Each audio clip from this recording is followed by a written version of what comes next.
Hello and welcome to an all-new episode of Anime Brain Freeze. We are your virtual cardboard cutout protagonists pretending to be podcast hosts. I'm John, and I wish I was the main character of this show. And I'm CC. I'm also not the main character, so what the fuck happened here exactly? And when there's just too much cool anime to watch, we at least got you covered.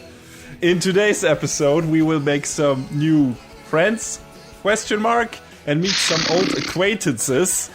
So first I'll take a look at Great Pretender, a show about a couple of con artists trying to scam rich assholes out of their definitely not well-earned retirement funds. And after that we will return to the virtual lands of Underworld and the franchise that has been running so long it simply can't be anything else than a curse on our very own lives. Sword Art Online.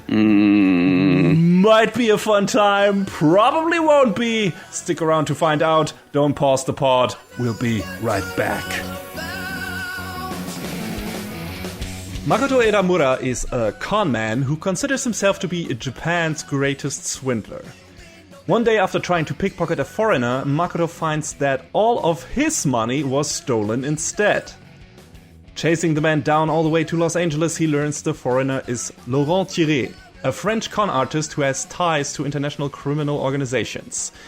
After Makoto follows Laurent and thwarts his big drug deal, Makoto gets tied up and left dangling head down from the famous Hollywood sign. But this is only the beginning of a chaotic cascade of bizarre events that will change Makoto's life forever. So yeah, Great Pretender is an original anime series that counts 23 episodes and was produced by Studio Wit, the guys behind Attack on Titan and Vinland Saga, among other things. The director is Hiro Kaburagi, who also directed both seasons of Kimi ni Todoke, Hosoke no Retetsu Ova, My Little Monster, and worked on other stuff as storyboard artist and episode director. Most importantly to us, he also directed 91 Days, a show both of us watched, reviewed, and liked. Even though it was sometimes dragged down by its poor production values. Occasionally poor production values. And whatever problems Great Pretender might or might not have, production values definitely ain't it. The show is goddamn beautiful. It has a very high contrast, bright color palette most of the time. Sometimes the show comes close to looking downright like an impressionist painting, which makes scenery like giant modern cities or lush exotic paradises really stand out. The animation is top-notch, energetic and fluid. The character designs by Yoshiyuki Sadamoto, who also did the character designs for Genesis Evangelion, Fooly Cooly, the Hack series, Nadia, Die Buster, The Girl Who Leapt Through Time, Summer Wars, Wolf Children, and a whole lot of other projects, are super sharp and animate incredibly well, especially when it comes to facial expressions, be they subtle or exaggerated as hell for comedic purposes. There really isn't that much action in this show, even though the first story arc might make you think otherwise. But when shit goes down, it looks really good. And if there's just talking, the animation quality really improves the conveyance of complex emotions and makes all the comedy more snappy and funnier. No doubt about it, if you want to show off a great-looking anime, this is one to consider. Wit makes good shit. The music by Yutaka Yamada is also fantastic. At first I thought it was a Yoko Kanno soundtrack because it kind of fits her style, and just like Cowboy Bebop has a wide variety of different genres and influences it pulls from. Some jazzy tracks, some somber piano tracks, some banging rock tracks, a bit of pop and a bit of rap. All musical choices kind of fitting the current arc of the show to a point. There are a couple of amazing insert songs, and speaking of Cowboy Bebop, the OP to Great Pretender, GP by Yamada himself, feels incredibly close to the OP of Cowboy Bebop in more ways than one. And the ED is The Great Pretender by Freddie Mercury, because of course it had to be. Anything else would be a wasted opportunity. That ED also is adorable, by the way, because it features a bunch of singing cats, and by the time the final arc rolls around, you realize that ED is actually related to the story of one of our main characters, which is pretty neat as well. Speaking of the story, the show was written by Ryo Takosawa, who also wrote the manga 60 Sai no Love Letter and the screenplays for the movie Airbound and the live-action movies Always Sunset on 3rd Street and live-action adaptation of the Parasite manga. And the story of Great Pretender is mostly pretty damn good. Mostly. We'll get to that. So, like I said in the summary, our main protagonist, or one of our main protagonists, is Makoto Edamura, who, when we meet him, is kind of scamming elderly people out of their retirement money. Which... Cool. Yeah, what a likable piece of garbage. What a crazy little scamp. Yeah, he has this thing going on where he has another guy roped in that tries to sell people fake water filters, and then they get suspicious, and Makoto acts like a real guy from the waterworks or something who sells them real filters, but he also sells them fake ones and stuff like that. So yeah, they got this whole shebang going on, and it's well done. It's, you know, it's very asshole-ish. It's a bad thing to do, but, you know, they got it set up pretty well. And, yeah, that's how we meet him. And then he tries to scam another one of our to-be other main characters, Laurent, and has met his match in more ways than one, and gets roped into Laurent's giant-ass cons, later then joined by a couple of other people. Because as it turns out, Laurent actually works with a bunch of other con artists, and their plan is to con all the rich pieces of shit of the world out of their money. That's basically what Laurent says. I only scam bad guys. So he's kind of a vigilante in a way, or that's how he sees himself, and how the crew that he works with sees themselves.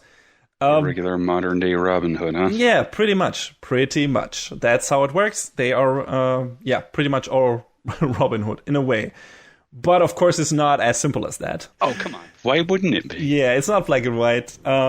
It gets grayer and muddier, especially as the show continues. And Makoto is our point of view character here, where it's like, hey, okay, we meet him. He's not really that sympathetic in the beginning because he's kind of a jerk. He's kind of in over his head. He overestimates his own skills a bit. Let's say he's gifted, don't get me wrong, but not as gifted as other people, at least in the beginning. He has a knack for it, but, you know, he has a lot to learn.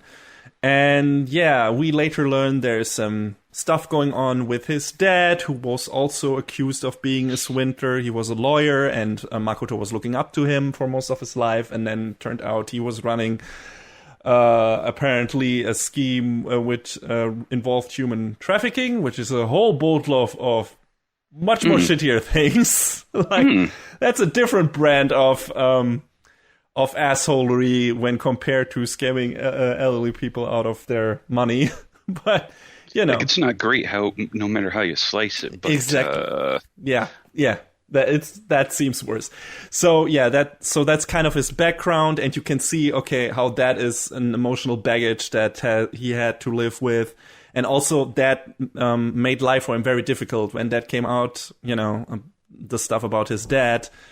A lot of shit got worse in his life, and he, you know, actually got convicted of some stuff as well that he wasn't responsible for, because he got actually conned by a guy in his in the company he tried to work at, and he was trying to live an honest life, but shit went really shitty for him, and then the society wouldn't give him a second chance. That's basically what it comes down to. And so he decided to basically say, hey, if you want me to be a bad person or a con artist or whatever you think of me as swindler, then I'll be that, and I'll be the best at it that I can be.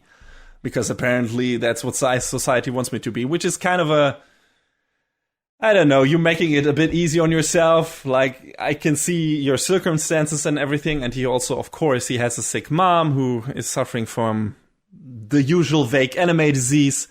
And, you know, you can see the framework here. It's like, okay, I can see how you got to this point. The question is, will you get out of it? Will you try to get out of it? How do the characters you're meeting in the story fit into this? Is this going to be your arc? What exactly will happen by the time we reach the end of the story? And that is one of the main drives of this. And of course, all the hijinks he gets into once he meets Laurent and some of the other people, and all the outlandish cons that he gets involved in. Because apparently Laurent always tries to rope him back in, even if he gets out of their kind of games after the first arc. For some reason, they always find back to each other in a way. And we learned there's more, later learned there's more to that than we initially thought, and that all culminates kind of in the final arc and everything. So, yeah, This is basically how the show works. The first episode is kind of like the setup episode where all the characters come together, and then we get another 3 arcs that are all related to our main characters. Basically all tell their background story in a way, and also the current case and the person they're trying to scam has some connection to their background story. So it's motivated by a personal connection to that case. So that kind of makes this not only like a fun Robin Hood romp, it also makes it more emotional because there's a personal connection to these people and there's an actual drive, an actual motivation for each of the characters that are involved in this story. So, like I said, first case is a setup. Second case is about a character we also meet in the first episode, Abby, which is kind of like the, let's say, right-hand woman to Laurent. And the third is about Cynthia, who was also introduced at the end of the first arc. And then the final case is about both Laurent and Makoto and their background stories, and tries to basically wrap all this up together and fill in the blanks that have been lingering in the background from the beginning of the show. And yeah, it's cool, it's interesting. Makoto in the beginning is kind of like not that super sympathetic because he's kind of a loudmouth and has a very high opinion of himself, at least, you know, from an outside perspective. But then he has to experience a lot of bullshit and hilarious bullshit. And he gets more sympathetic and you learn more about him and that he has, you know, like I said, the stuff with his dad and everything. And you learn that he actually has pretty good moral compass still. In his brain, and he still knows what's right and what's wrong in society. And yeah, he becomes more sympathetic. He becomes a really cool main character. With every new case, you learn more about him and more about how he sees certain things. And yeah, I was surprised at how much I came to like Makoto as a main character. Laurent always calls Makoto edamame because he finds Edamura too difficult to pronounce. Okay. Sure. How? Like most of the other characters from his crew later do the same.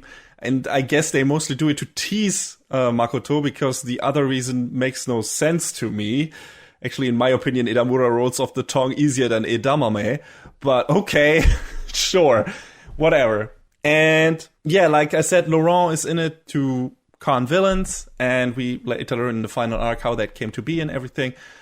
And he's a whole different breed of character. Like Laurent is a seducer and rarely loses his poker face, disguised with this smug, sardonic smile.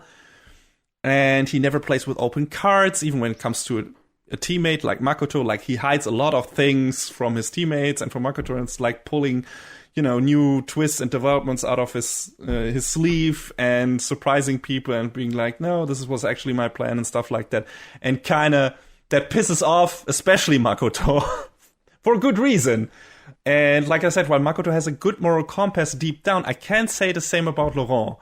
The other main character, or one of the more important characters, Abby, is messed up by trauma, but he might just not care at a certain point. I'm not sure, even by the end of the show, by the time the show wraps up, I'm not entirely sure. We learn a lot about his motivation. We learn a lot about how he became what he became in the end, but I don't know. It doesn't really change what he has been doing in the show so far and how his character acts and how he treats his teammates. And yeah, I would have to rewatch the show to completely evaluate his character and if I actually like him or not, because most of the time he came across as kind of a jackass. A smart jackass, a very smart and capable jackass, but kind of a jackass.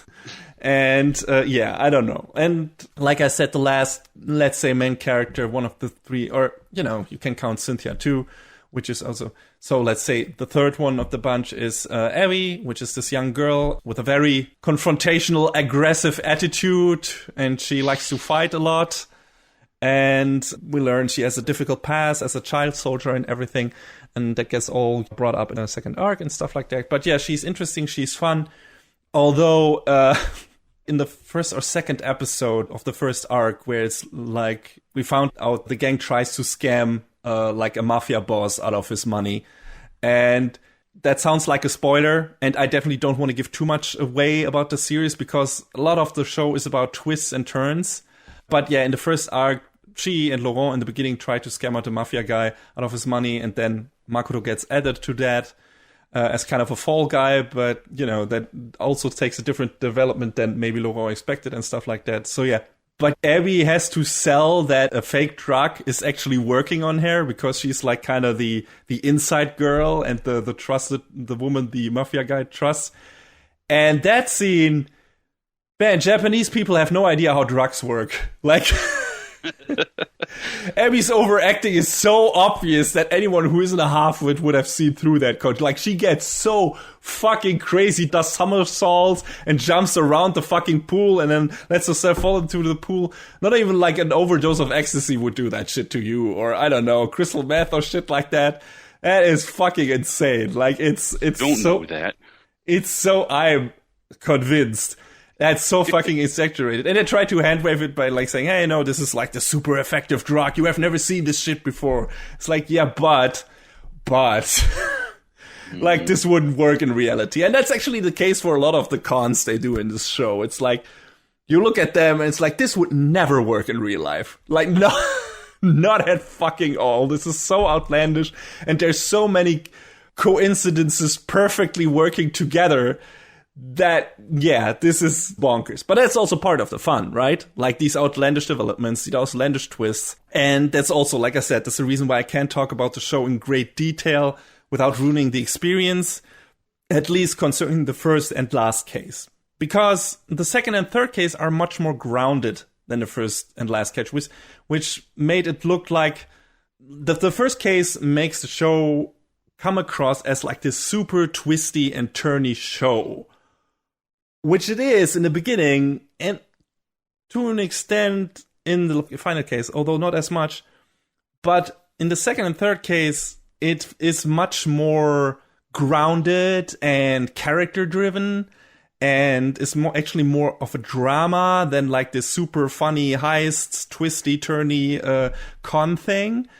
And I like that, but it was kind of funny to me because it felt like the first case fools the viewer as much as Makoto and the bad guys, or at least tries to. Just, it's fooling us as viewers. For the later cases, we are pretty much always aware what the gang's plan is and how they plan to realize it. It's not really the case in the first and final case. That lack of tension and the lack of surprises is compensated in the second and third case by good character writing. But yeah, like I said, it's just funny to me that in the first case, basically the show pretends to be something else than it is, which kind of fits the theme of the show in a way. So yeah, I like that. I thought that was pretty interesting and pretty cool. And like I said, we have these 4 arcs. First one set up, then Abby's arc, then Cynthia's arc, who is also in the crew, and we learn something about her background. And I gotta say, this is a rare thing, I guess, in anime, but there's a lot of different languages spoken here.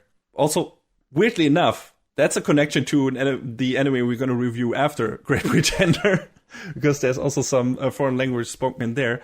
But it's definitely in here. Makoto is able to speak English, more or less. It's that the actor isn't really familiar with English and is reading it off the paper, or that's what it sounds like.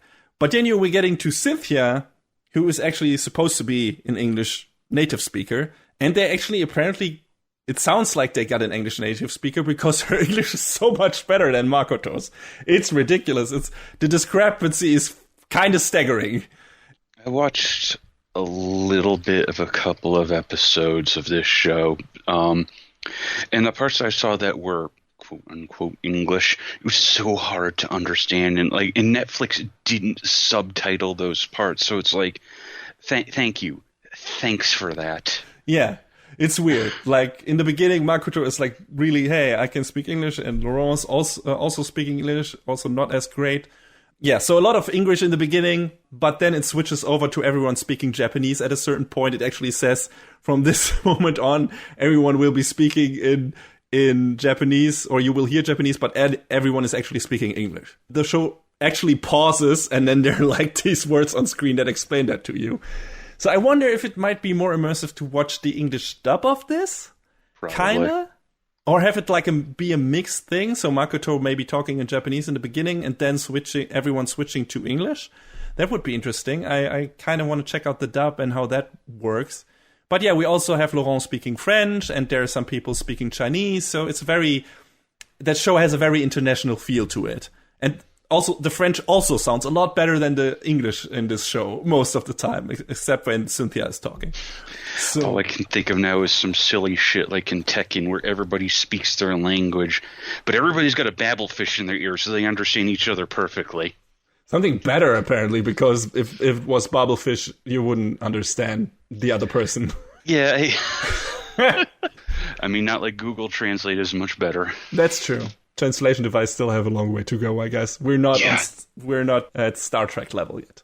But yeah, anyway, the cases are all fun. The first one is a bit more hijinksy and funny, focused on the comedic side of things, and then the second and third get a lot more serious, especially with the background. The third one is like the second one is about Abby's background partially with her being a war orphan, and the third one is about Cynthia's story, which is kind of a love story, which is very sweet and well done. And the fourth one then is about Laurent and how he came to be a con artist, and it's also about how Makoto's story wraps up. So it's good from a setup alone. The problem is the ending. It's not even a mixed bag. Or it kind of is. Like, on the one hand, it kind of fits with how the show sets up its character arcs, as in that all their stories are more about forgiveness and reconciliation with their own mistakes, holds up, and grievances, rather than about actual revenge, which, when they first start these cases, you think that's what it's actually about. But it's actually about learning, the characters learning about themselves and trying to forgive themselves, forgive other people in their life who they feel wronged by and everything. So it kind of fits. Also, again, the show pretending to be about something, for example, revenge, and then being about something else entirely. So, forgiveness, self-realization, and so on. So it kind of works from a thematic perspective, at least to a certain degree. But on the other hand, the wrap-up is so incredibly fluffy and feel-good that it's kind of contrived and shallow, especially considering how gripping, gritty, and raw a lot of the emotional arcs in this show were before. It all feels just too neat. It also really takes away some of the satisfaction at the end of each respective arc that came before it. And I think the ending would have been much more satisfying, emotional, rewarding, and substantial if it ended on a bittersweet note instead of this super happy ending. But like this, it was just alright and gave me a pretty big feeling in the vein of, that's what you're going with? Well, okay then. I mean, I might have missed a bigger con here, but it just felt super weird and random. And ultimately, it's all a big game after all, which contradicts a lot of what the show has been ostensibly saying before. The after credit scene is the icing on the nothing in this show has any consequences actually cake. And that is kind of a bummer and made me pretty damn mad. And there's so many good character relations in this show. There's so much good character work. There's some quiet moments. There are funny moments. There are really threatening moments or disturbing moments in a way. And sad moments. All is in there. And it feels really substantial and good. And the ending really kind of ruins that in a way. Or in more ways than one. Like, the road to getting here was pretty great. But the ending has really soured me on the whole thing. That sucks. Yeah, it really sucks. Because it really invalidates some of the strong character moments on a rewatch. Like, if now I have some of the stuff that happens at the end in the back of my head. So if I would rewatch some of the shows, first of all, of course, some of the twists don't work anymore. Though that wouldn't matter as much if the character development was still the main focal point, which it is for most of the show, I would say, at least in the second and third arc, and definitely in parts of the final arc. But, some of that is also invalidated if I have in my head why certain characters do what they do and how it all ends. And it's really one of the few shows that made me immediately, after finishing it up, head to Twitter and complain about how bad its ending was. I saw that. Yeah, which I can rarely motivate myself to do, which actually is a good thing because there are better ways to waste your time than ranting on Twitter anyway. Mm-hmm. But that impression has only gotten worse in the time between finishing the show and this recording session. Great Pretender is just one of those rare shows that is so fucking good, bordering on perfect, for 90% of its runtime. And then pretty much completely shits the bed in the end. Which, in my opinion, feels much worse than a show that is garbage from beginning to end. Because at least you don't feel a sense of betrayal when that wraps up. And I felt kind of betrayed by Great Pretender, which, again, fits in with the con thing.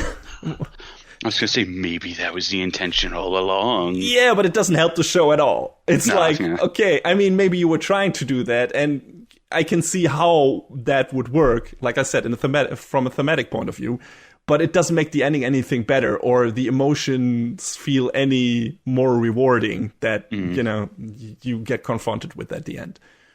I mean, we just had a kind of similar experience with Food Wars Season 5 in the last episode. Yeah.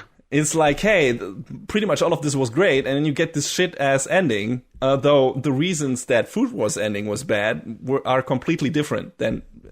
Nothing in Great Pretender feels rushed. Nothing feels really underdeveloped. It's like it ends on this really weird decision. A really weird decision to wrap up that final case and certain character relationships that is just kind of super bad. And I don't know why they did it that way, except for maybe trying to make it this like, hey, no, everything is actually all right. Nothing is as bad as it seems. Ha ha ha ha ha. It's all fun times. And that's definitely not what the show has been saying up to that point. And it robs the show of all of its, not all of it, but maybe a lot of its emotional substance. So yeah, that's a bummer. I was really, really dialed into the show pretty much until the final 1 or 2 episodes. I think the end of the penultimate episode is where it gets bad. And I'm like, something happens in the plot and I'm literally like, what? What the fuck? What is this? And I was like, yeah, maybe they'll turn this around and it will be there will be an explanation and everything. And there is an explanation. It's just, in a way, it's just super bad. It's just like, hey, yeah, so this is how it is. I'm like, what? You can't do that. That's not how you wrap that up. That completely makes everything shit that you did in your previous 3 arcs. Why would you do that? That's so lame. God, why? So yeah, I don't know what to tell you guys. I don't know how. I would like to recommend this show to you because, like I said, for 90% of its runtime is fantastic. It's a great show. It looks great. It sounds great. It's super fun. It's engaging. There's great drama in here. Great character development. Just great characters overall. It's just super engaging and fun. And it's really well done. And then, in my opinion, the ending kind of ruins it all. So, I don't know if you'll see it that way.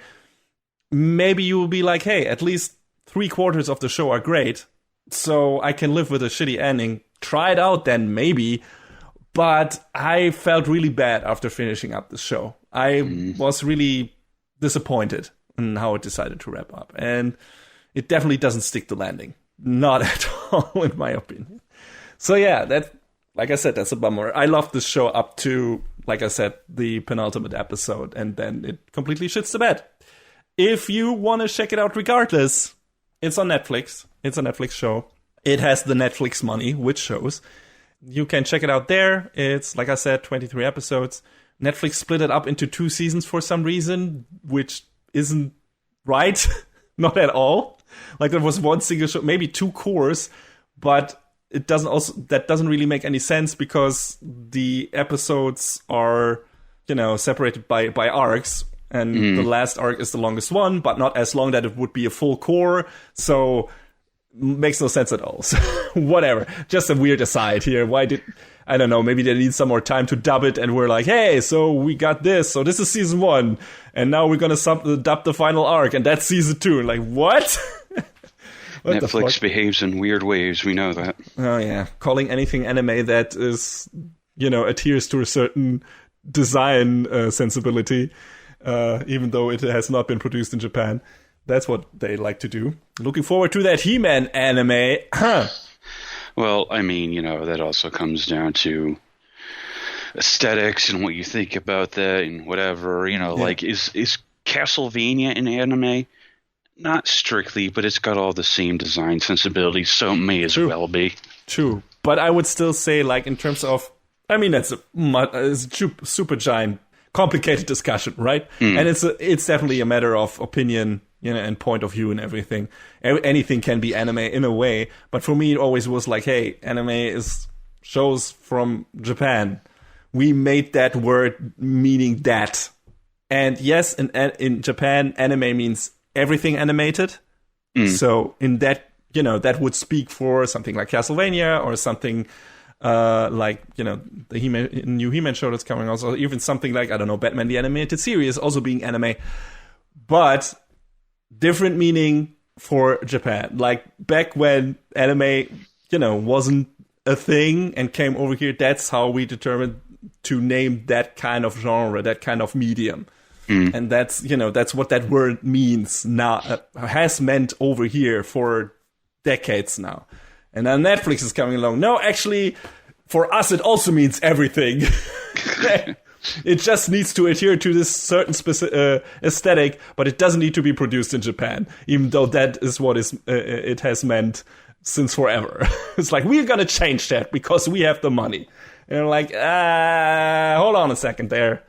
But yeah, I mean, that's to everyone who even cares about that, who are probably not a lot of people, to decide for themselves. For me, stuff like that isn't anime. It's just an American cartoon with an anime aesthetic, and that's it.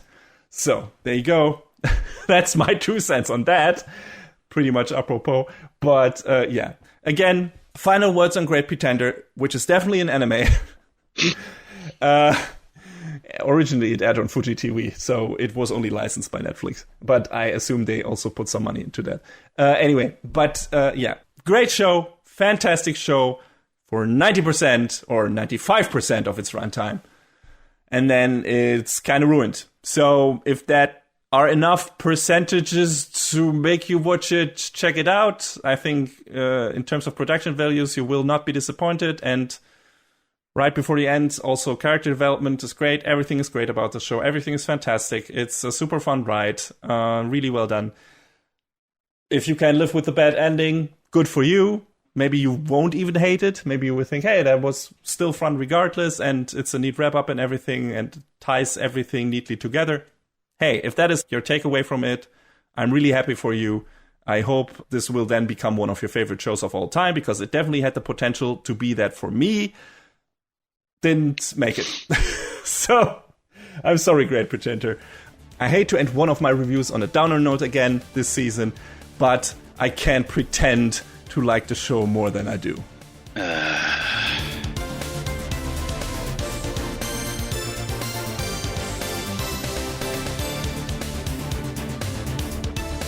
Well, it's that time. Finally. I think the note I ended on last time was The Sound of Silence by Simon and Garfunkel in our episode preview. And, it is time to talk to our old friend, Sword Art Online. Welcome to another exciting episode of All Them Girls Want Kirito's Dick. Jesus, that's not even the problem with this show. But it's one of the problems, John. It was always one of the problems. But yeah, it's probably not the main problem. Or let's say, I wouldn't say there is a main problem in this show. Maybe you'll see it differently, but I would say there's so many little problems that add to such a giant ball of problem shit that it becomes kind of a chore. But also being hilarious. Yeah, well, Alicization, when we last talked about it, we talked about how much we fucking hated it because of how stupid it is. So, not much has changed with the airing of War for Underworld. War for Underworld, War of Underworld, it seems like they can't make up their fucking minds, and I can't either. So, this is basically picking up right where we left off, more or less, where after Yu-Gi-Oh!, Alice and Kirito confronted the administrator, and now bad shit's happening in Underworld, blah, blah, blah. Basically, the Dark Territory is encroaching on the human realm. I think that's how they refer to it. I don't know. Yeah, the Dark Territory is kind of the Horde from World of Warcraft, basically. Pretty close. And now there's people on the outside trying to get in so they can take control of Alice's Fluctlight and get the light cube that can... This shit's dumb. This shit's just dumb. Yeah, so they want her Fluctlight because they want to be able to... They're working for some, I don't know, U.S. agency, right? Paramilitary group.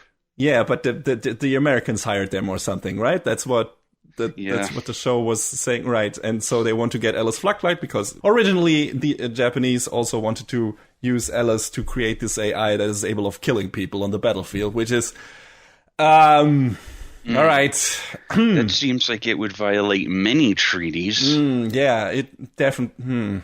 All right, but yeah, apparently this... I had already forgotten this when we started the show. It's like, oh yeah, that was Raz's plan all along. That sounds super cool.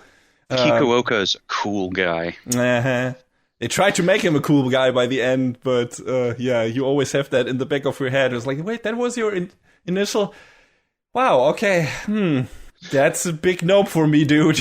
It's like they were trying to be like, hey, redemption for everyone. It just doesn't fucking work. But we get to that. Fuck, I don't... You watched this a lot more recently than I did, which is good for you and bad for me. Is it? Is it though, John? Because most of this has... It means it's fresher in your mind. Yeah, and I would say that's bad for me. So a whole lot of stuff is going on inside of Underworld. Hell is breaking loose. The Dark Territory, like I said, is is encroaching upon the human territory, and the Horde is attacking the Alliance.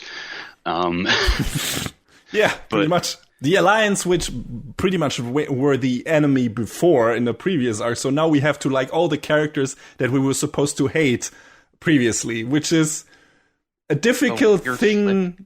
It's a difficult thing to achieve even for good writers. Yeah. Which, Good luck, Kawahara. So at the end, I think we discussed it before, but at the end, after the defeat of Administrator, Kirito basically becomes a vegetable, not only out of game, but in game as well. So the whole conceit of both seasons of War for Underworld is we're just waiting for Kirito to wake up. Pretty much. I mean, first of all, the parts of SAO that don't focus on Kirito are arguably as good as the series gets, aka Gun Gale arc, aka Mother's Rosary arc. So Kirito being a vegetable for most of this should be a giant boon. But it's not, because nobody can do anything on their own. Yeah, that's true. At least only to a certain extent. I mean, they try to. But you definitely, like you said, you definitely get the feeling pretty quickly that it's like, hey, we're just, biding our time. Sometime, some way, Kirito is going to wake up and he's going to kill everything and be the super badass that he's always been. And the key point to that, like the thing that needs to happen is Kirito needs to be forgiven to return to normal. Good job turning subtext into text, Kawahara. Like spelling it out right there on the screen. But that was already a thing at Alicization, because it was like, the only way to validate your relationship is because it has to be with someone with the opposite sex, and your favors have to be returned for something, for goddamn love and sexual favors in return. And it's like, that's not. It's not.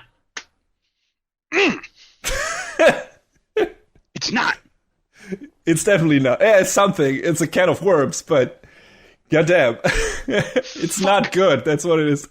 But it's like if they would have just connected Kirito's lingering feelings of guilt for killing people and him actually having to forgive himself, not being able to save his first guild in SAO, to not being able to save Yu-Gi-Oh, and they tackle that. They tried to do that in the end, pretty much, in the final part of the show. This would have made sense and wouldn't actually have been a bad development for his character for the first time in the course of this fucking franchise. For the first time since the goddamn movie where he felt like an actual character. Okay, I guess, yeah, Ordinance Scale wasn't bad in that regard. But yeah, that would have been a good thing. But why would he have psychological baggage from taking out Oberon and Death Gun? First of all, those were assholes, and second, they didn't actually die. So why is that shown in the flashback where he's like in the big scene where he needs to forgive himself and everything? You see, oh, he's super depressed and he's in his fucking mind swamp, and Yu-Gi-Oh needs to pull him out of it and anything. And it's like, why show us those scenes? That makes no sense. Why would he have regrets about that? I don't understand. But yeah, you're right. That's basically what the show is trying to do. It's like, hey, Kirito is a vegetable, feel sorry for him, and all the girls coming to help him and cry over him and say how much he means to them and how important he is to them. And everyone is here. Like everyone is fighting about Kirito. Every girl wants his dick. SAO, it didn't before, and it still doesn't. It has nothing better to do than let its ladies fawn and fight over Kawahara's self-insert cardboard Kun Kirito. Alice and Fanatio, Alice and Asuna, Roni also wants his dick. It's ridiculous. It's fucking crazy. Sinon as well later. It's the pylon.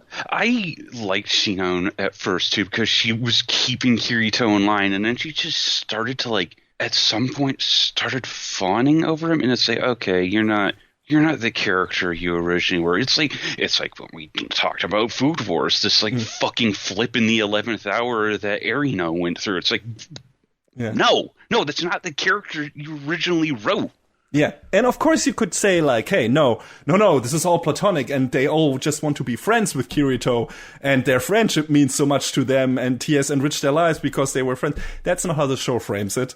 Hey, remember when Lisbeth said in so many words to Kirito that she loved him in the first season? Yeah. And how that's been every girl ever since? Hey, remember how his sister said that to him? And not in a platonic way. In a romantic way. It's okay. She's his half sister, not his cousin, not blood related. Turn it how you want it, John. It's not gonna get any better. All I can think of is that one Gigak video where he boiled SAO down to 8 minutes or so, and there's a part where Kirito says, "No, Sugu, you might still have a chance with me." Mm-hmm. Oh yeah, I remember that. It was great. It's good content. The problem is you have promising characters here, and by doing that, this show just sells them fucking short. Like you said with Shinon. And even to, Ronia and Tise, I didn't really expect anything from them, and they only come back to serve as damsel incentives for, first Renly to get over his trauma and become a manly man who can protect the frail ladies. That fucking kid. Very quickly, I might add. He gets his turnaround in a couple of minutes. It's amazing. We just met the guy, and he goes from cowering PTSD victim to a fucking shuriken-throwing ninja knight boy in about 2 minutes or something, I think. Ish. Yeah. Why are you rushing your already limited character development, SAO? You got somewhere else to be? I don't think so. But yeah, that was one of the standout moments where it's like, okay, I know why the female characters are in this show. Fawning over Kirito and being damsels. They kick ass. It's not like they don't kick ass. It's like, that's what I meant when I said, hey, it might not be bad if Kirito is actually the vegetable. Because they actually get to showcase some of the ladies' skills. First you get, of course, Alice, who, why does her eye just suddenly work again? I didn't get that. I did not understand how. Fuck, I don't remember. Yeah, it's like she just pulls off her eye patch and it's like, hey, now it's here again. And I'm like, wait, did I miss some character development that suddenly made her be able to see again for some reason? Is that how this works? Yeah. Oh, I guess. Come on. I don't understand. It's like, but yeah, okay. So what John said, it's basically the whole show. There are these dudes who are contracted by the American government because politics, and try to invade Underworld and try to gain hold of Alice and make her come with them to this altar of light, which is basically like this console that lets her transfer her consciousness to that light cube, and then they can take her out into the physical, in our world, in our real world, and take her with them, and then use that AI to create weapons, whatever. So, which is what Kikuoka wanted to do originally. So, and they do that by hijacking the system in a way, at least a part of it, and then using avatars to become the Dark Emperor and his Dark Knight, whatever, and use the people from the Horde. And some of them even don't want to fight a war, but they, those two, what were their names again? Vasago and Gabriel. Yeah, Gabriel Miller and Vasago Castles. Yes, and Gabriel basically becomes Dark Lord Vector, whatever, and he, all the people from the Dark Territory have to listen to his, or have to obey his rule, his word, his command, whatever. He makes quick work of the few people who might stand against him there, which is a very grueling scene. And then it takes him to war against the human territory to create a giant distraction and confusion. And in the middle of all this chaos, Gabriel and Vasago plan to abduct Alice, bring her to the portal, take the light cube out, yada, mission complete. So that's all the show. These two cores of War of Underworld is. This is basically all what happens. It's a giant war breaking out, and it's only a distraction to get Alice out of there.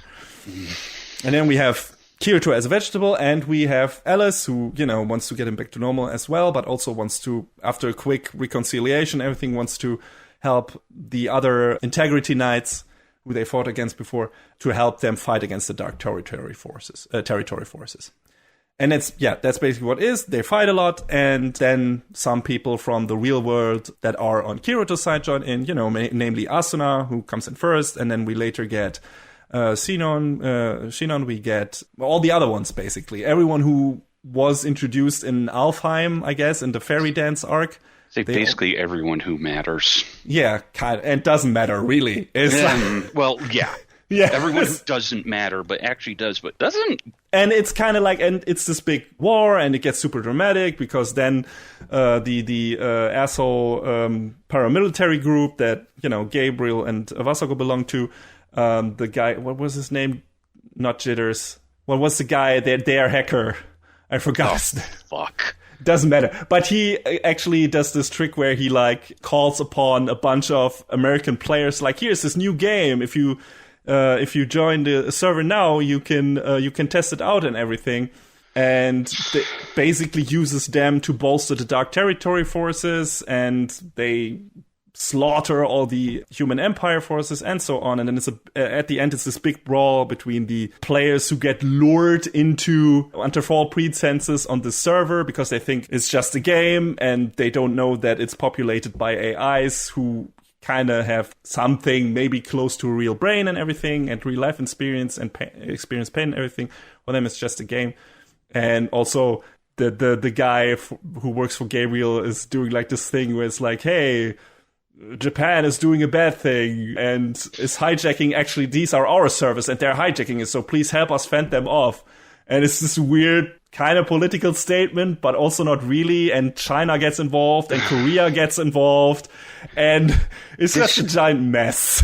This whole the world is against Japan story is fuck off. You could just skateboard right off the edge of my fucking dick. It's so trite and stupid. Yeah, it's really what is this, Kawahara? Are you victim complex much, or yeah? Why is this still? I don't know.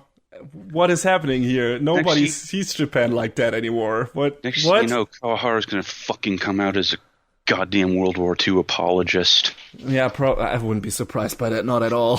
So he can go fucking join Koichi Sugiyama. Oh boy. Whew.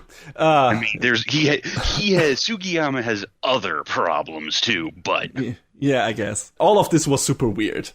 And it also makes the show seem super dramatic in a way, people dying left and right in a very violent way. There are a lot of flying limbs in these two cores of Sword Art Online, and a lot of blood.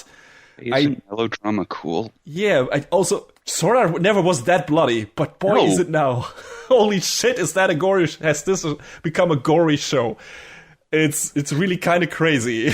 And so weird, though, because the first half of War for Underworld, yeah, they're setting up for the second half, but ultimately it feels like not a lot actually happens. Like, yeah, we have the confrontation. Not at all.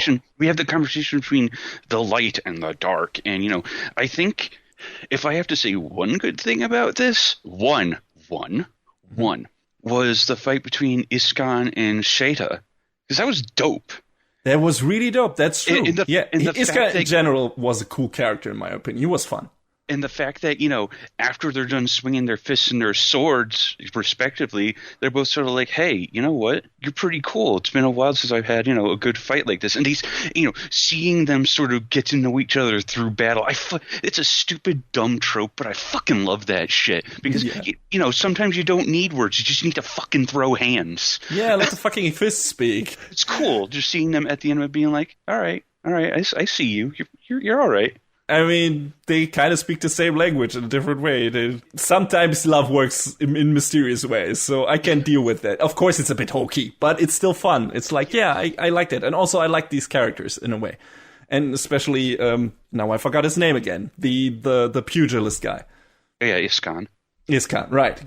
Right. He was one of the most fun characters in this, and one of the coolest ones, especially when he then turns around and, helps the other guys and stuff like that. So, and like you said, the fight is cool. A lot of the fights in this show, again, cool because high production values. Like the fight between Berkuli and Vector was pretty awesome as well. I really liked that. It was really damn cool.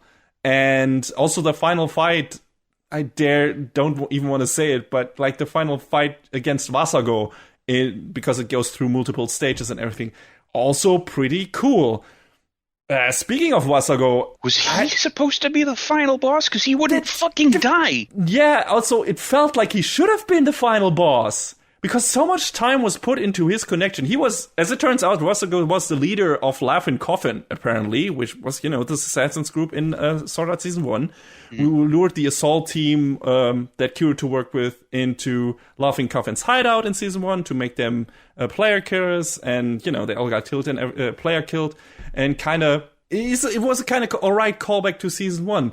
It just felt a bit random at the time. And then when he is not the final villain, he still felt more substantial than Gabriel was. Gabriel is just a fucking weird...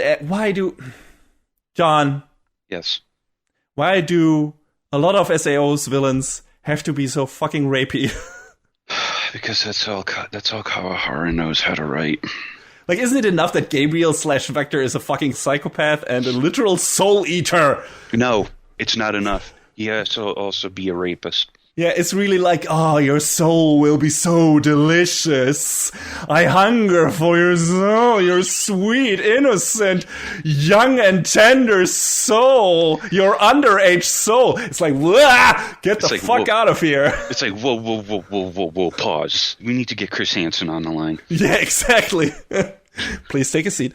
But how about how they sort of...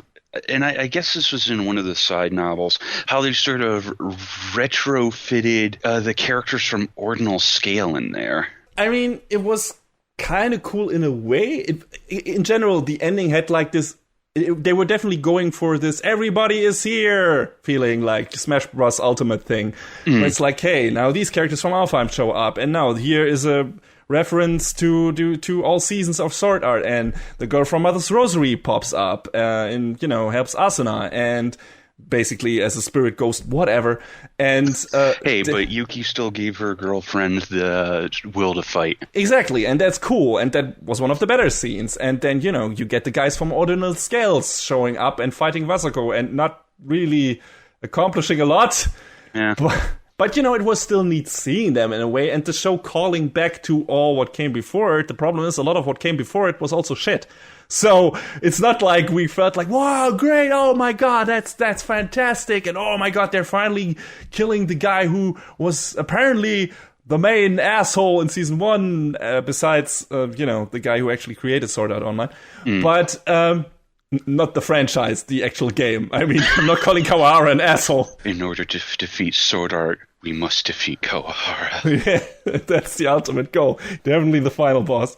But yeah, it feels like they're calling back to all the stuff that came before it, but not all of it works, and especially not all of it has like emotional resonance in a way, because like I said, a lot of the shit that came before it was bad.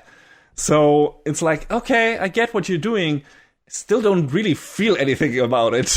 And then there's the problems with the current arc that all these callbacks can't really make disappear. Like, it's amazing how Asuna switches back and forth between tough as nails capable fighter and shivering, stammering ball of tears whenever the plot demands it. So that was one of the things that I was like, wait, you were just kicking ass, and now for no reason whatsoever, you're just on the ground, oh god, stop fighting everybody, you are killing each other. Yes, they've been doing that for the past 10 episodes. What?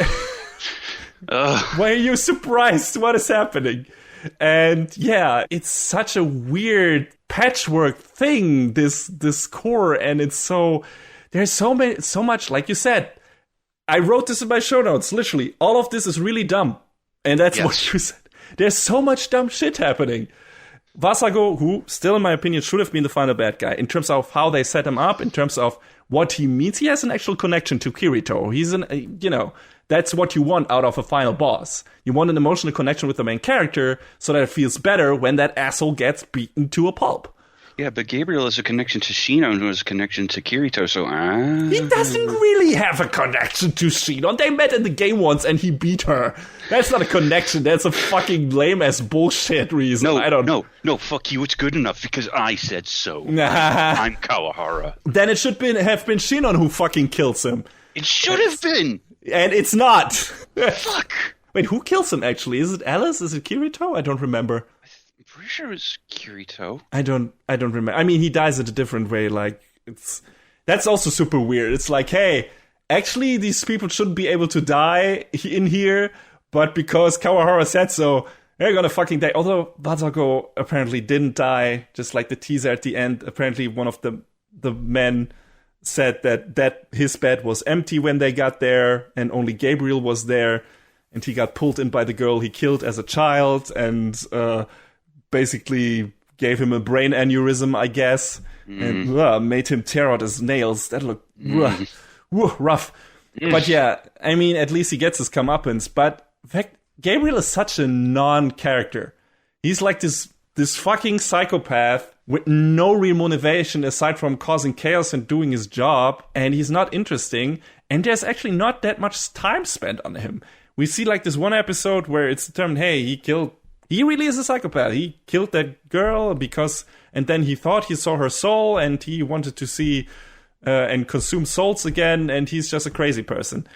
And then he does some shit, kills some people, but it's not like we feel like, oh my god, he's this important character. And Wasago, especially later, gets much more screen time. And his battle with Kirito, from an emotional point of view, is much more interesting than the final battle against Vector/Gabriel. Yeah. Much more interesting, much more engaging. Not only because of the choreography, but also because of who these characters are. And he actually gets an actual motivation. Wow. Whoa, okay. Wasago's backstory. So, he logged into SAO and became the leader of Laughing Coffin because he was racist against Japanese people and wanted to kill as many Japanese people as possible. Fuck, I forgot that. Oh my god. Wow! Whoa! Holy shit, SAO. I was gonna say there was something... SAO has had like cartoonish villains up to this point. I feel like this goes like a step further, like in a really bad direction. Yeah, I mean, SAO, I forgot his name, the guy who created SAO. Heathcliff, whatever his actual real name was. Yeah, whatever his actual name was, exactly. Kayaba Akihiko. Yeah, right. He is kind of a non-villain, really, because he's already doing. Dead. Yeah, exactly. He's kind of already dead, and his Heathcliff persona is also not. It's like, yeah, it's there, and there's this twist, and the end of the at the end of the season, it's like, oh, okay, he was actually the bad guy, but it's not like he's super present really for most of the season. So we don't get much out of that. And then the guy in the second season, like, he's so fucking cartoony and rapey and over the top and lame. And so, yeah, you're right. That fits into that. He's kind of on the same level as Vector, in my opinion. Only since Gabriel is kind of actually a military guy and he's apparently capable, he feels more capable and more dangerous than that guy felt. So there's that. Guess. Right? And Oberon was just a fucking stupid nerd. Exactly. Oberon was just a fucking, I don't know, licking Asana's face. That's what I remember from that scene. Yeah, it's... Blah. Anyway. The literal portrayal of your tears are delicious. Yeah, exactly.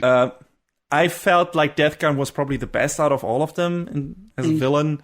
Because, yeah, he was over the top, but still, like, the idea behind it was solid, and it was not as crazy. And I thought the confrontation between that person and Xenon in the real world was really well done, everything, and threatening and stuff like that. So, and that twist was also not bad, kinda, although you could see it coming. I liked that one. But yeah, these guys, if Vasago would have been, like, the main guy, the guy who did everything, he's too stupid for that, of course, but... You know, if there was one villain and he would have been dead, like the guy who creates the chaos and, you know, summons all the players, which, you know, he does. In the end, he riles up all the players. How does that work exactly? How do any of the powers work in this? Why, after they switch avatars, do they still have their weird shadow powers, even though those are their avatars from SAO and from Gungale? Shut up, because they do. It's like, what? I do not understand. And and then he riles up the invading players from America and China. It's like, here are these bad people, and they're trying to steal from us. And Kikuoka says, apparently someone played on their mutual animosity as online gamers, implying gamers need an incentive to be colossal assholes to each other, which I found to be really funny. Like, no, that happens by itself, dude. No one did play anything. It would have happened either way. Yeah. So, whatever. But yeah, he should have been the final villain. He should have been the main villain. Like, Gabriel is a non-character, non-person with no real own motivation behind all of this. And Vasago would have worked much better and is kind of easier to hate. Gabriel might be more repulsive, but Vasago has some actual agency in a way, as dumb as it might be, and also a connection to our main characters. I love that Gabriel's other character name is Subtleizer, as if that's trying to be some sort of subtext on its own, when it's fucking not. Especially, it also would be a lie. Yeah. Because nothing in this show is subtle. And it's just also the thing, they don't follow through on a lot of the things they set up in the beginning by the time the end rolls around. Like, they set up this, hey, this show is called Alicization, and then we don't see Alice for, like, half of the second course runtime or something. And in the beginning it's set up, hey, this is about Kirito forgiving himself for not being able to save Yu-Gi-Oh! And some of the other people in his life. And then by the end, it's all he needs is, like, his harem's memory of him to wake him up. Wasn't it so cool? Wasn't it just so meaningful and not completely edgy when Kirito is trying to tear out his own heart? Wasn't that just so symbolic? Wasn't that just fuck you? He is not a subtleizer. Get out. Oh, by the way, when everyone knelt down before Kirito, didn't you feel a sudden urge to throw up violently in your mouth? That was the icing on the cake, where it's like, hey, none of this is deserved. Why is everyone in the fucking human empire and from the dark territory who are here, why are they suddenly all kneeling before Kirito? When Asuna and Shinon were using literally avatars that are treated as goddesses in this world.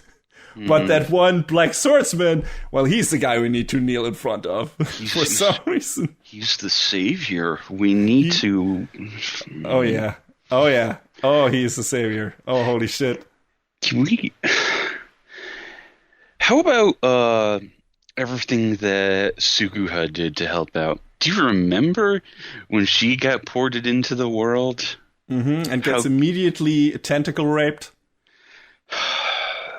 There's this moment where she's talking with one of the Dark Territory, like, pigmen characters, Lil Pillin, I believe his name is.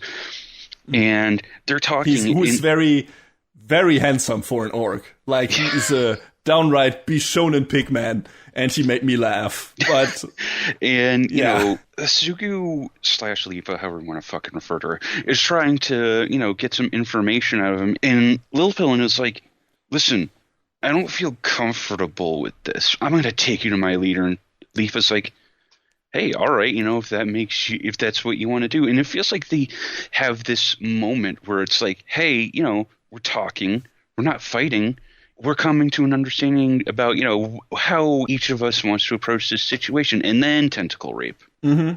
And it's fucking gross. It's fucking uncomfortable. It's probably one of the most reprehensible parts of this entire fucking franchise. And that's saying a lot because there are a lot of reprehensible parts in SAO as a whole. And apparently, I looked up a passage from the light novel after the fact. It's not nearly as graphic or gross in the LN. So someone on the production committee was like, hey, we need to get the attention of all the boys watching. What do they like? Tentacles? Yeah, do that thing. And it's not like it fucking matters anyway, because Leafer turns around and she's like, you're dead. Yeah, exactly.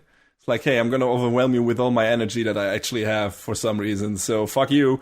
What a nonsense, superfluous garbage scene, where it's like, this is just here for being gross and fanservice-y, not in a good way, and holy shit. And yeah, you're right, we can't blame Kawahara for everything, apparently. No. Apparently also the people who worked on this anime adaptation are to blame, and I wonder how much input they had for, you know, some of the gross stuff in earlier seasons. Like, was the attempted rape scene of Roni and Tease in Alicization proper, was that also in the light novel, or was that also part of creative freedom of the anime adaptation? Hold on, let's go back to that for a sec. Before that episode with Ronier and Tease, there was a disclaimer before that episode. Yeah. There was not before the scene with Lifa. I feel like that's a little inconsistent. Yeah, I guess. That's kind of weird. I mean, maybe again because it's tentacles and it's a weird monster thing and it's not normal. Change what it is. It's true. John, I agree with you. The thing is, sexuality, certain parts and certain displays of sexuality are treated differently in Japan than others, and we can show that, but we can't show people getting beheaded. We have to censor that out. It's a difficult topic, but I agree with you. It should have had a content warning on both of those episodes. Mm-hmm. And, you know, the other thing would maybe be that the violence is so graphic in that one episode with Roni and Tease. But that's what the entirety of War of Underworld is, kind of. Because, like I said, it gets really gory. And it gets really, like, people getting killed left and right. I mean, it's a different thing when the people in, you know, who are the natives of Underworld get killed, because, you know, hey, these are actually kind of living beings in a way, and how the whole concept of the floodlight works. So this is kind of horrifying. So that's really like, you feel emotionally engaged to a point where it's like, oh, this is really horrible. I feel sorry for these people because they are kind of actually our people. But then all the people from Alfheim get involved, and it's like, oh no, if we die, we lose our accounts that we have put so much work in. I'm like, wow, the stakes. No. They're so high. But all the friendship we experience and all the stuff, and You're friends in RL. No. The memories are from the game, John, and the memories are more important. All the time they spent there. Then roll a new character. Yeah, it's so fucking dumb and over the top. And then Lisbeth gives like this Gamers Rise Up speech. And it made my eyes roll so hard. The resulting centrifugal force made them almost blast off into space. And it's, holy shit, stop taking yourself so seriously, Sword Art. Or at least the part of it that it's all about, where it's all about losing your fucking accounts of a game. Yeah, it sucks losing a save state and losing your character that you put so much time into. But maybe some things are more important than that. And the show definitely sells it like there isn't. Like, this is the most harrowing decision you could ever make. It's basically like really dying. And it's like, no, it's not. Not.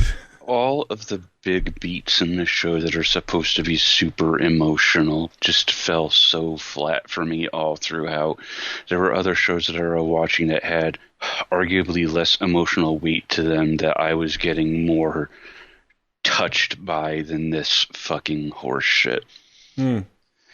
Also, let's not beat around the bush. This is the isekai that Kawahara wanted to write to begin with. Obviously. It's what it is. Mm-hmm. So he got it. Here it is. It was Alicization. It was Alicization beginning.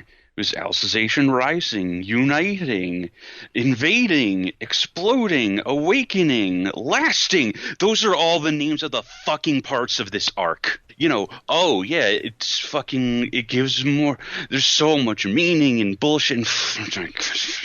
And then it's like, okay, we're going into I mean, it was always full sci-fi. The show was always full sci-fi. But it's like, hey, now Alice actually is in the real world now, and she is her own being, and we kind of have apparently a copy of Kirito, his Floodlight, and it seems like maybe copy Kirito wants to save the underworld people and save the AIs from the humans maybe killing them, because the humans will be afraid of AIs, because that's what the show is teasing, like this, they might actually try to kill everyone in Underworld and stuff like that. So I guess what did they call it? The inter-intelligence war. That's what the show is teasing at the end, which in the light novel hasn't happened yet. It's like the light novel went into a completely different arc. I forgot what it's called. It went into another fucking death game called Untitled Ring. Untitled Ring, there you go, and also a reboot. So when is that? Did you know the fourth part of Untitled Ring, as of this recording, released 2 fucking days ago? Wow, great. Ugh. So I wonder whenever we'll see that, and I guess Copy Kirito and Akihiko will be the main antagonists, because Akihiko apparently is also still around for some reason. I mean, I don't know. Obviously, I guess no one knows whether or not that's part of the plan for Untitled Ring, but Sword Art is going to live on forever, and that makes me really sad. But people gobble this shit up. I've been fucking hate watching it since maybe not day one, but pretty close anyway. Yeah. And we have the reboot, the fucking progressive movie, and then there's going to be a series, and then I'm not going to watch the reboot. I'm like, okay, I kind of want to see how much dumber this gets and how it's ends, but I don't need to see a version of it that I have already seen that might be marginally better. I guess Progressives focuses a little bit on some like side character stuff, so at least hey, we're filling in the parts that we by comparison kind of care about. But Kawahara is still writing it, right? Yeah. So I don't have much hope there, John. I'm sorry. I don't either. I'm just fooling myself. Weird side thing in regards to like the last couple of episodes. Is this the first time we see Kirito's parents in this show? Or have we seen them before? I'm not sure. Because we see them here. I don't remember. Right? I didn't either. It's like, oh, those are his parents. Wait, have we seen them before? Because it feels like they were never around before. And now suddenly here they are. And he's sitting there with Suguha and his parents. I'm like, what? Since when did they arrive? Since when are they a thing in his life? It's like, okay, interesting, but not really. And this was just a thing that jumped out at me. Well, wait, aren't his mother and father deceased, and that's why he lives with his aunt and uncle? Or it's maybe his aunt and uncle, but have we seen those before? I'm not sure. I feel like maybe. I'm not sure. Maybe very briefly. I mean, it would have popped up in the Fairy Dance arc, right? Because that was focused on Suguha and everything, and they would be around that house. But I also don't remember them from there. So It was super really weird. It was like seeing this family picture and then sitting at the table and it's like, wait, who are these? Wait, what? These parents? Are they? What are they? What's going on? Anyway, Sword Art Online, man. It's a fucking trip. Yeah, it definitely is. I don't know. If you are dialed into this show in a positive way, nothing we will say will deter you from watching it and watching any more of it. It's just, we are, like John said, we are basically only hate watching it at this point because, apparently we need some dumbness in our life. Listen, if you enjoy this, that's fine, I guess. But, just be aware that there's a lot about Sword Art to criticize. And you know what? There's a lot to criticize about a lot of the shows we watch. Like, I fucking love Symphogear. I've made that very known. But, I'm sure that, I know, right? But I'm sure there are people out there who'd be like, oh, well, what about this, and this? I'd be like, okay, sure, you can nitpick it. That's fine. And, I could see why you can nitpick fucking anything. But there's just so much with SAO that's like, mm-hmm. And like you said, this season, a lot of it feels like it doesn't amount to anything. Yeah. It's like nothing happens. It's just like, hey, here, people are fighting, but not even that feels that substantial. And the bad guys, at least one of them, is kind of a nothing thing. And, yeah, it doesn't really feel like anything substantial or cool is ultimately happening. And unless you're really into those characters, and why would you be? I don't know if you'll get anything out of this show. Maybe if you also hate watch it, or watch it for the production values. I mean, like I said, there are some really cool fights in this show. Again, like in pretty much every season of Sword Art. Hercule vs. Vector is great. What you said, Shaita, with his forgot his name again. The pugilist guy. Iskan. Iskan is really cool. Iskan's fights in general are cool. Dusselbert shooting his sword as an arrow is pretty damn badass. Yeah, okay, that was pretty cool. Right. So the show has a big budget. The soundtrack by Yuki Kajiura is great, of course. And yeah, it's just like, hey, sure, from the production side of things, there's a lot to like about this show. Everything else that matters, everything else that not matters at all doesn't matter. So, I mean, will I watch Progressive? Probably. Will I talk about it on here? Honestly, probably not. And I think we're going to talk about why that'll be next time around. But, yeah. I guess we'll have to see when Untitled Ring gets an anime, because I ain't fucking reading the novels. But I'm sure I'll watch and talk about that, and we'll be right back where we are now. Mm-hmm. If our talking about SAO didn't turn you off and you would like to watch it, it's on literally everything. Like, you can watch it on Crunchyroll, Funimation, High Dive, Hulu, Netflix, Anime Lab, Wakanim, Prime Video, Anna Plus, Bahama, Anime Crazy, wherever the fuck that is. But it is literally on everything. If you are so inclined to watch it, you can basically don't have a way not to. SAO is a fuck. We're here to tell you that. See you for Untitled Ring. Bye.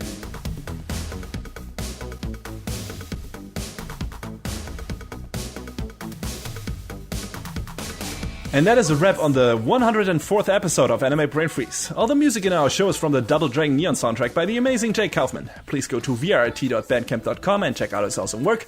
Our show is available on most of the popular podcast services, but it's always worth visiting animebrainfreeze.com for our review index and more. Leave us comments and questions on YouTube, follow us on Twitter at AnyBrainFreeze, or send an email to animebrainfreeze@gmail.com. We would love to read your feedback. Thanks for tuning in, we hope you had a good time, and please join us again on our next episode. Macht's gut! So long, everybody. Next time on Anime Brain Freeze. The ultimate underdog team assembles! The Zodiac Age continues as we reunite with old friends and make new ones.